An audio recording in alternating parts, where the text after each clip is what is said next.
So the first thing I'm going to talk to you about is dragons. Now, I think it was just as I was getting diagnosed that I started to get a lot of dragon energy coming in. Everywhere I looked was dragon, dragon, dragon. I'd see dragon shapes in the clouds. I would get dragon spiritual workers appear constantly at my events and in pages. I went to a breathwork shop with Atlantis Wolf, and Caroline Mitchell was next to me doing the same workshop, and she's a big dragon person. Works with dragons all the time, and I bought her cards and they were amazing.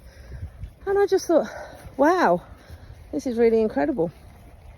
And my husky escaped and got pregnant with my Labrador son, who we were having in the summer holidays out of desperation, and we had an accidental litter of Huskadors, which I'm not proud of. But as soon as she was pregnant, and I'd got over crying about it, because I used to breed Labrador retrievers, so I knew what I was in for. I knew that this litter was strong dragon energy, and my little Huskador, her daughter, who I've got, I attribute her to my healing quite a lot, because she's got incredible, powerful dragon energy.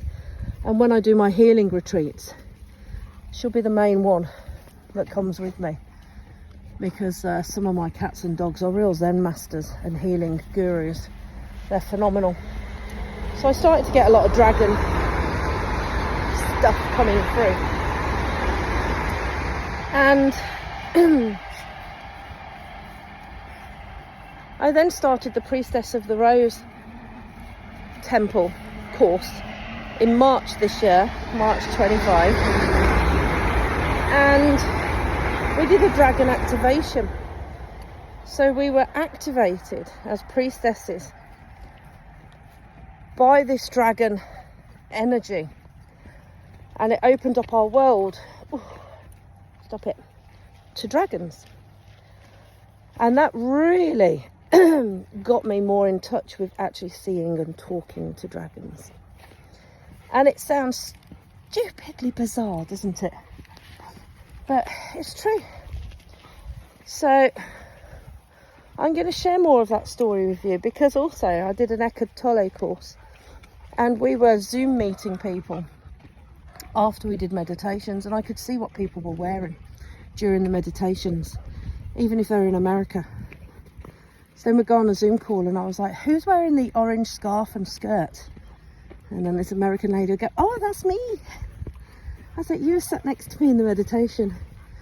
And I was like, oh my God. And you validate it by doing these meetings and realising that you couldn't have made it up, because you can see what they're wearing. You see their hair colour. But I'll tell you about them, that. But it's like with meditation, if you get good enough at it, you can sit in a virtual construct and communicate like you do on Zoom meetings and Teams meetings, but without any technology. And spiritual people have stayed in touch like this for centuries, but just more and more people can do it today, because we're evolving. And that's what's going on right now. It's evolution. The planet is upgrading, and we're upgrading with it. And sadly, not everyone can upgrade with it, but then they'll be reborn into the new levels. And it's massive. This lifetime, we all have a purpose and a goal as to what we are going to achieve and clean out. Now, for me, I'm a leader. I'm an oracle. I'm going to be leading and helping a lot of more people over the years. And that's why I'm standing strong with the council tax and things like that.